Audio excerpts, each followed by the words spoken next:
Good morning student.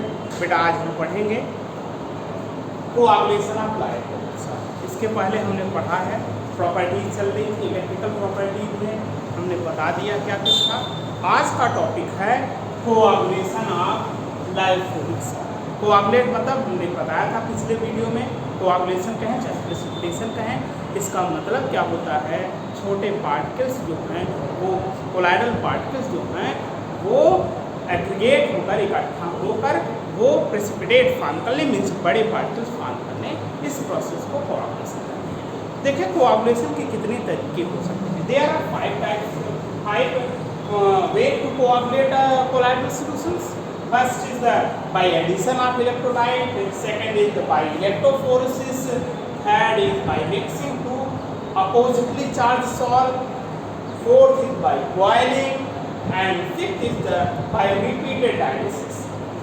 One by one देखते हैं, ये पांचों हैं, one by one देखते हैं। पहला आपका है, ये देखते चले हम, पहला आपका है by addition of electrolyte। देखिए पहला आपका है by addition of इलेक्ट्रोलाइट। देखें बाय एडिशन ऑफ इलेक्ट्रोलाइट की अगर बात किया जाए, जब भी हम किसी कोलाइड्स में इलेक्ट्रोलाइट ऐड कर देते हैं तो अपोजिटली चार्ज जो आयंस होते हैं वो डिस्पर्स्ड पार्टिकल पे जाके अटैच होते हैं। ध्यान दे, फिर से समझे, कोलाइड्स हैं उसमें इलेक्ट्रोलाइट, ध्यान रखिए कि इलेक्ट्रोलाइट क्या होंगे, अधिक मात्रा में होगा, इन एक्सेस। इलेक्ट्रोलाइट अगर हम एक्सेस में ऐड कर देते हैं किसी कोलाइडल सॉल्व में तो इलेक्ट्रोलाइट के oppositely charge particles are attached या adsorb to the dispersed surface of the dispersed particle. Dispersed particle के सरफेस पे अटैच हो जाते हैं और जैसे ही अटैच होते हैं this is called the neutralization. ये न्यूट्रलाइजेशन काज करते हैं and particles are form of the bigger size. Bigger size के पार्टिकल्स फॉर्म होते हैं, वो सेटल हो जाते हैं एंड एग्रीगेट। कंफर्म है? फिर से ध्यान दें, इलेक्ट्रोलाइट जो ऐड हम करते हैं वो डिस्पर्स पार्टिकल के सरफेस पे जाके एडसॉर्ब हो जाते हैं, जिसकी वजह से न्यूट्रलाइजेशन प्रोसेस होता है और ये जो आपके कोलाइडल पार्टिकल्स जो होते हैं वो सेटल हो जाते हैं एंड एग्रीगेट। एग्रीगेट मतलब इकट्ठे हो जाते हैं पार्टिकल्स। इकट्ठे हो जाने की वजह से इसकी साइज बड़ी हो जाती है और ये प्रेसिपिटेट फॉर्म। वही सेम एग्जांपल मैंने बताया था मिल्क और उसमें हमने नींबू मिला दिया तो क्या होते हैं, पार्टिकल जो छोटे थे वो क्या हुए, सरफेस पे अटैच हो गए इलेक्ट्रोलाइट के जो अपोजिटली चार्ज पार्टिकल थे, इस कारण वो एग्रीगेशन हो जाता है, उसमें प्रेसिपिटेट फॉर्म हो जाते हैं। ये प्रोसेस था बाय एडिशन ऑफ इलेक्ट्रोलाइट। आपका सेकंड है, सेकंड की तरफ हम बढ़ें तो सेकंड आपका क्या है, by electrophoresis. Second point by electrophoresis पढ़ने के पहले हम जान लिए एक बहुत इंपॉर्टेंट रूल है बाय एडिशन ऑफ इलेक्ट्रोलाइट्स को लेकर, वो है हार्डी सुलझे। ध्यान रखें, बहुत इंपॉर्टेंट रूल है, this is Hardy Schulze. Main points आपको मैं बताता चलो, हार्डी सुलझे जी ने क्या कुछ मेन पॉइंट्स बताए थे।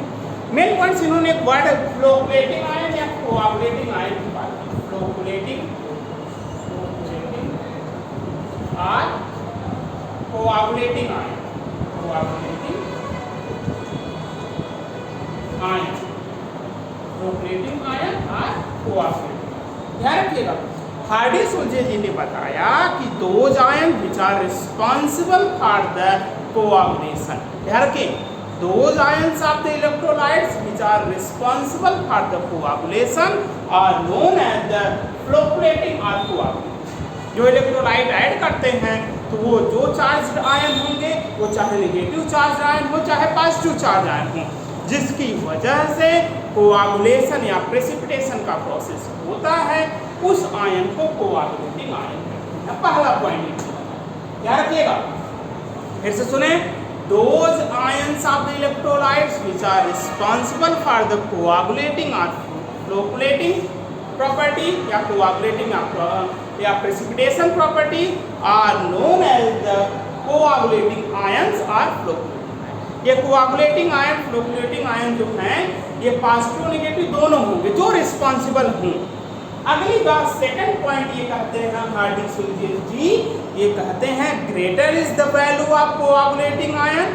ध्यान रखिए, greater is the value of या ऐसे कहे greater is the valency of the flocculating ion, greater is the coagulating power. जितना वैलेंस, देखिए जो कोआगुलेटिंग आयन होगा उसकी वैल्यू जितनी अधिक होगी, फिर सुने, greater is the value of या greater is the valency of coagulating ion, greater is its coagulating power.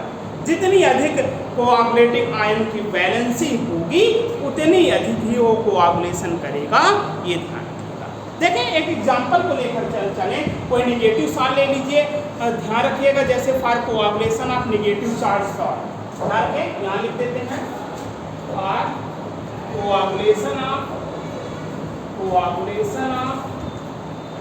Negative charge salt ले लें, हम मान लें आर्सेनिक सल्फाइड ले लें AS2S3। ये आपका क्या है, ध्यान रखिएगा, निगेटिव है। हमने फिर से सुने, जो कोआगुलेटिंग आयंस होंगे उनकी वैलेंसी जितनी अधिक होगी, अब ये निगेटिव है, जाहिर सी बात है, तो इसको कोआगुलेट कौन करेगा, फ्लोकुलेट कौन करेगा, इसके पॉजिटिव फ्लोकुलेट करेंगे।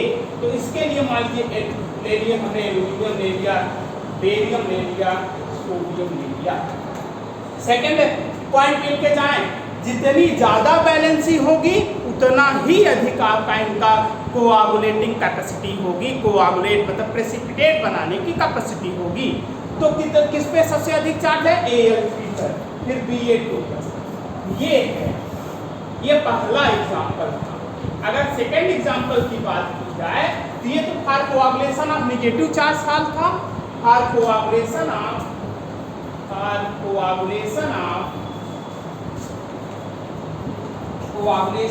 पॉजिटिव चार्ज सॉल्ट, अगर पॉजिटिव चार्ज सॉल्ट ले ले, कोई ले लीजिए पॉजिटिव चार्ज सॉल्ट, जैसे आपने ले लिया FeOH का थ्राइस, ये पॉजिटिव चार्ज सॉल्ट है, इसके लिए क्या होगा, निगेटिव होनी चाहिए। अब ध्यान रखिए, जैसे मान लीजिए FeCl6 4- 3- भी ग्रुप में होंगे, वो पोटेशियम फेरिसाइनाइड का होता है, ये फेरोसाइनाइड का मैंने लिख दिया है, कंफ्यूज ना करें। PO4 3-, SO4 2-, Cl-। अब देखें, यही कहा greater is the valency, greater is the coagulating power. अब किसकी वैलेंसी अधिक है, ये इस तरह से इस क्रम में होगा, ये ध्यान रखिएगा।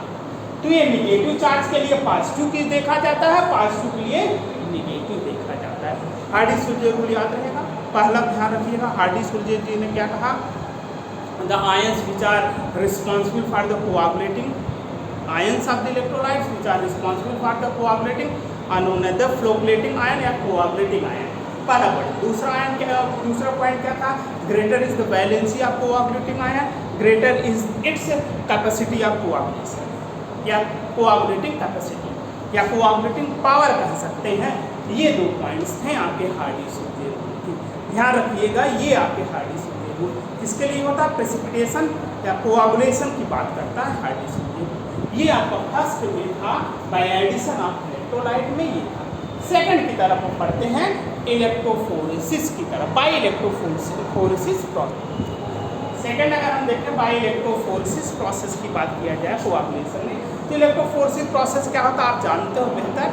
तो इलेक्ट्रोफोरेसिस में क्या होता है, the migration of oppositely charge ions towards the opposite cathode, cathode की तरफ, जैसे निगेटिव वाले पॉजिटिव की तरफ, मीन्स निगेटिव वाले कैथोड आपका एनोड की तरफ जाएंगे और पॉजिटिव वाले कैथोड की तरफ जाके माइग्रेट करते हैं, और वो क्या होते हैं, ये आपके डिपॉजिट हो जाते हैं, डिपॉजिट होकर वो क्या हो जाते हैं, एग्रीगेट हो जाते हैं, और एग्रीगेट होने के बाद वो कोआगुलेट।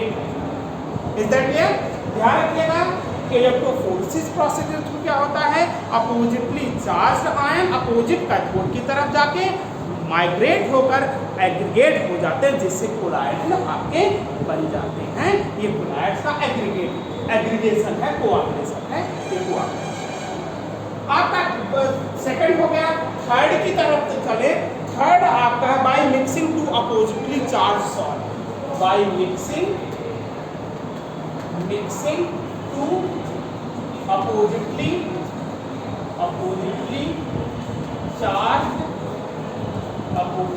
Charge salt. ध्यान रखिए ये सिंपल सा है। अपोजिटली मिक्सिंग सॉल्ट की अगर बात किया जाए, दो सॉल्ट ले ले, मान लीजिए जैसे आपने आर्सेनिक सल्फाइड का ले लिया, FeOS सल्फाइड, दो अपोजिटली चार्ज आपने ले लिए। इसको जब हम मिक्स करते हैं, जो अपोजिटली चार्ज आयंस होंगे वो आपस में एग्रीगेट कर जाएंगे। एग्रीगेट करने का मतलब वो क्या हो जाते हैं, कोआगुलेट हो जाएंगे, जिससे लायोफोबिक सॉल्ट का कोआगुलेशन बड़ी आसानी से हो जाता है by the mixing of two oppositely charged salt. Fourth है बाय बॉइलिंग प्रोसेस।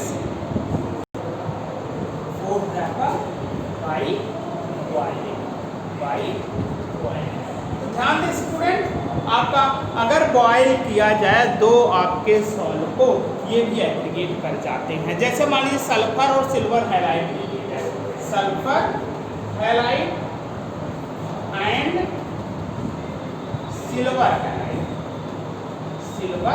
हैलाइड मतलब जान ही ना, चाहे क्लोरीन, क्लोरीन, आयोडीन, ये सब ना। सल्फर हैलाइड और सिल्वर हैलाइड को जब हम मिक्स करते हैं वाटर में, ध्यान रखें, when sulphur halide and silver halide are mix in water and boiled, अगर उन्हें बॉयल किया जाए, then the aggregation takes place, तो एग्रीगेट होकर वो कोआगुलेशन का प्रोसेस करते हैं, मींस प्रेसिपिटेट बनाते हैं। ये बाय बॉइलिंग है। अगला है आपका फिफ्थ, जो था वो फिफ्थ है आपका by repeated dialysis. By repeated dialysis. ध्यान रखिएगा, डायलिसिस प्रोसेस बताया जा चुका है। मतलब dialysis process when repeated again and again, जब डायलिसिस का प्रोसेस बार बार किया जाए तो ये एग्रीगेशन का क्या हो जाता है, आसानी से हो जाता है, मीन्स कोआगुलेशन प्रोसेस हो जाता है बार बार आपका जब डायलिसिस।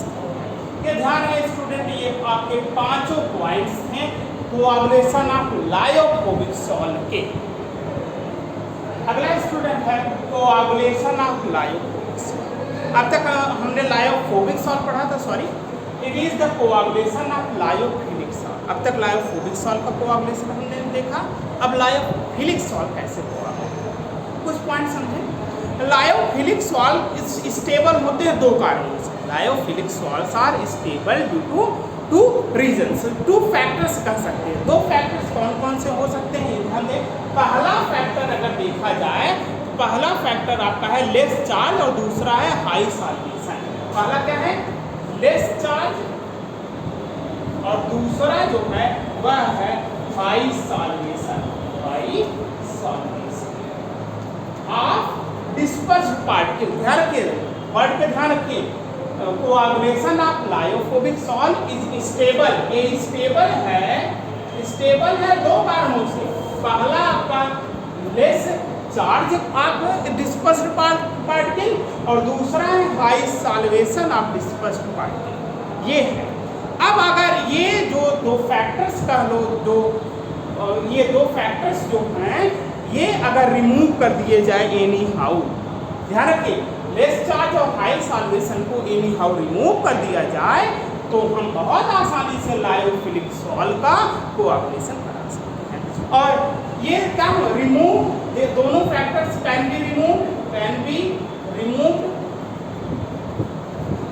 या can be remove by two ways. दो तरीके से हैं इन फैक्टर्स को हम टू वेज, इन फैक्टर्स को दो तरीके से हम रिमूव कर सकते हैं। पहला रिमूव करने का तरीका है by addition of electrolyte. By addition of electrolyte. अगर इलेक्ट्रोलाइट ऐड कर दें तो इसका जो चार्ज होगा वो बदल जाएगा, लेस नहीं होगा, हाई सॉल्वेशन में भी चेंजिंग हो जाएगा। और दूसरा क्या है, बाय सुटेबल, ध्यान रखिएगा, सुटेबल आपके सॉल्वेंट की वजह से, बाय सुटेबल, इस वजह से लायोफिलिक सॉल्ट्स को हम कोआगुलेट कर सकते हैं। जैसे ध्यान दें, लायोफिलिक सॉल्ट्स क्यों स्टेबल होती हैं? क्योंकि उनके पास लेस चार्ज होता है और हाई सॉल्वेशन होता है, डिस्पर्स पॉइंट होता है। और ये कैसे रिमूव किए जा सकते हैं? ये मतलब एग्रीगेट करने के प्रोसेस में जब आगे बढ़ेंगे तो कैसे इन सबको रिमूव कर पाएंगे? पहला प्रोसेस होगा by addition of electrolyte. Electrolyte add करेंगे तब इनका कोआगुलेशन संभव है। दूसरा है बाय सुटेबल सॉल्वेंट।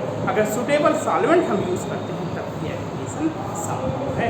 ये ध्यान रखिएगा, ये कोआगुलेशन इस तरह से होते हैं लायोफिलिक सॉल्ट के। टॉपिक है प्रोटेक्शन और प्रोटेक्टिव एक्शन। ध्यान रखें, उसी में टॉपिक है प्रोटेक्शन और प्रोटेक्टिव एक्शन। प्रोटेक्शन मतलब जानते हैं प्रोटेक्ट करना, बचाना, सेव करना। तो ध्यान रखिए लायोफिलिक सॉल्ट्स जो है लायोफोबिक सॉल्ट को प्रोटेक्ट करता है। ध्यान सिंपल समझें, lyophobic salt can be coagulated with adding of suitable electrolyte. Electrolyte add कर देंगे तो कोआगुलेट हो जाता है, प्रेसिपिटेट फॉर्म कर लेता है। लेकिन लायोफोबिक सॉल्ट जो होता है वो प्रोटेक्ट किया जाता है लायोफिलिक सॉल्ट द्वारा, ये प्रोटेक्ट किया जाता है। अब ध्यान है प्रोटेक्शन क्या होता है या प्रोटेक्टिव एक्शन क्या होता है? जान ही रहे, प्रोटेक्ट करना, बचाना। The property of lyophilic salt to prevent the precipitation और coagulation of lyophobic salt. Lyophobic salt को कोआगुलेट होने से, प्रेसिपिटेट बनाने से बचाता कौन है? Lyophilic salt. मतलब प्रेसिपिटेट बनने नहीं देता जब हम लायोफिलिक सॉल्ट को लायोफोबिक सॉल्ट में ऐड कर देंगे। अब देखें सिंपल सा फिगर के थ्रू हम देखना चाहें, मान लीजिए लायोफोब आपका ये है। ये ध्यान रखिएगा, एक चीज और ध्यान रखिएगा कि lyophilic salt form thin layer. ये क्या बनाता है? Thin layer around lyophobic salt, around lyophobic salt. Lyophilic salt जो होता है लायोफोबिक सॉल्ट के चारों तरफ थिन लेयर, ये देखिए, ये मान लीजिए आपका है लायोफिलिक सॉल्ट, ये आपका है लायोफिलिक सॉल्ट, ये थिन लेयर बना रहा है अराउंड द लायोफोबिक सॉल्ट। ये मान लीजिए ऐसे बना देते हैं हम, ये देखें, ये मान लीजिए हमने ये मान लिया इधर क्या है अंदर आपका, ये आपका लायोफोबिक सॉल्ट, लायोफोबिक सॉल्ट है और इसके अराउंड जो है लायोफिलिक सॉल्ट है। लायोफिलिक सॉल्ट जो है थिन लेयर फॉर्म करता है अराउंड द लायोफोबिक सॉल्ट। इसका मतलब क्या हुआ? लायोफिलिक सॉल्ट को हम क्या कह सकते हैं? प्रोटेक्टिव सॉल्ट या प्रोटेक्टिव कोलाइड। तो ध्यान रखें lyophilic salt is known as the protective colloid, ये ध्यान रखिएगा। तो क्लियर है यहाँ तक? ये लायोफिलिक सॉल्ट का प्रोटेक्शन क्या है। अब ध्यान रखिएगा कि जो कई एग्जाम्पल्स हैं प्रोटेक्टिव कोलाइड्स के, जैसे जिलेटिन हुआ। एग्जाम्पल की अगर बात किया जाए, जिलेटिन, एल्बुमिन, जिलेटिन हुआ, एल्बुमिन हुआ, और आपका ध्यान रखिएगा पोटैटो स्टार्च हुआ, पोटैटो स्टार्च हुए। ये सब एग्जाम्पल हैं प्रोटेक्टिव कोलाइड्स के, ध्यान रखिएगा। क्लियर है? प्रोटेक्ट कौन करता है? Lyophilic salt. इसी कारण लायोफिलिक सॉल्ट्स को हम प्रोटेक्टिव कोलाइड्स कहते हैं। और प्रोटेक्ट ये क्या है? लायोफोबिक सॉल्ट को आपका क्या कहते हैं? Protected colloid. पूछा जा सकता है लायोफिलिक सॉल्ट प्रोटेक्टिव कोलाइड्स और लायोफोबिक क्या है? प्रोटेक्टेड कोलाइड, जो प्रोटेक्ट हो रहा है इसको हम लायोफोबिक सॉल्ट कहते हैं। और ध्यान रखिए सिंपल से ये भी बात ध्यान रखिएगा, the protective power is measured in terms of gold number. Protective power जो होता है, प्रोटेक्टिव पावर मेजर किया जाता है गोल्ड नंबर से। ध्यान रखिएगा गोल्ड नंबर से प्रोटेक्टिव कोलाइड को हम मेजर करते हैं। अब देखें क्या कुछ गोल्ड नंबर, ये भी बेटा हम देखते चले। गोल्ड नंबर देखें बेटा, गोल्ड नंबर हमने क्या कहा? प्रोटेक्टिव आपका जो पावर डिसाइड करता है, मीन्स लायोफिलिक सॉल्ट को का प्रोटेक्शन एक्शन जो देखा जाता है वो किसके थ्रू देखा जाता है? गोल्ड नंबर के थ्रू। तो गोल्ड नंबर क्या है?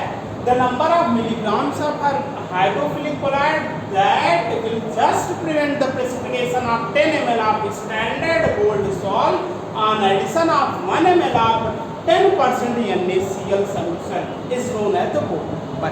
ये प्रोटेक्ट करता है, ध्यान रखिए ये क्या है, हाइड्रोफिलिक सॉल्ट का कोलाइड का मिलीग्राम में अमाउंट है जो प्रिवेंट करता है precipitation of the 10 ml standard gold salt addition of 1% 1 ml of 10% NaCl solution. ये आपका गोल्ड नंबर था। अब गोल्ड नंबर को और सिंपल से समझना चाहे, और ध्यान रखिएगा गोल्ड नंबर की बात अगर की जाए तो स्टूडेंट ध्यान रखिएगा आपका एक सिग्मोंडी, ध्यान रखिएगा साइंटिस्ट कौन थे, सिग्मोंडी नामक साइंटिस्ट थे। ये क्या है, ZSIGMONDY, सिग्मोंडी ने गोल्ड नंबर को बताया था। Gold number equal to 10 multiplied by mass of lyophilic salt milligram में divided by volume of lyophilic salt ml में। ये भी एक फार्मूला है गोल्ड नंबर का। अब ध्यान रखिए जितना कम वैल्यू होगी गोल्ड नंबर की उतनी अधिक प्रोटेक्टिव पावर होगा, मतलब प्रोटेक्टिव पावर और गोल्ड नंबर एक दूसरे के इनवर्सली प्रोपोर्शनल होते हैं। ये ध्यान रखिए दोनों एक दूसरे के इनवर्सली प्रोपोर्शनल होते हैं। अब ध्यान रखिएगा ये भी स्टूडेंट कि गोल्ड नंबर बढ़ेगा प्रोटेक्टिव पावर घटेगा, प्रोटेक्टिव पावर अधिक होगा गोल्ड नंबर की वैल्यू कम होगी। दो ऐसे आपके ध्यान रखिएगा है आपके लायोफिलिक सॉल्ट जिसे हम जिलेटिन और स्टार्च, ध्यान रखिएगा जिलेटिन और स्टार्च। जिलेटिन की प्रोटेक्टिव पावर की वैल्यू सबसे अधिक और स्टार्च की प्रोटेक्टिव पावर की वैल्यू सबसे कम होती है। ध्यान रखिएगा प्रोटेक्टिव पावर सबसे अधिक जो होता है जिलेटिन का होता है, जबकि प्रोटेक्टिव पावर सबसे कम स्टार्च का।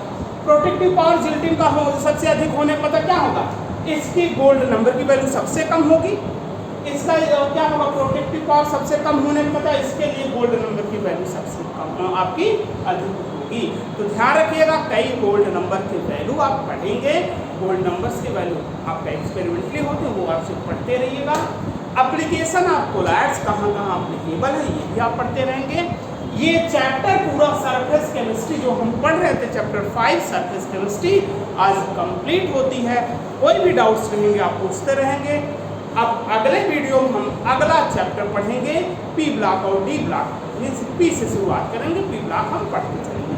बस आज तक इतना ही, इसे रिवाइज करेंगे। कोई कन्फ्यूजन रहेंगे आपके पास कुछ टाइम है 2-4 दिन का, आप पूछ लीजिएगा, फिर अगला बात जो होगा अगला चैप्टर अगले वीडियो में बताएगा। Thank you very much.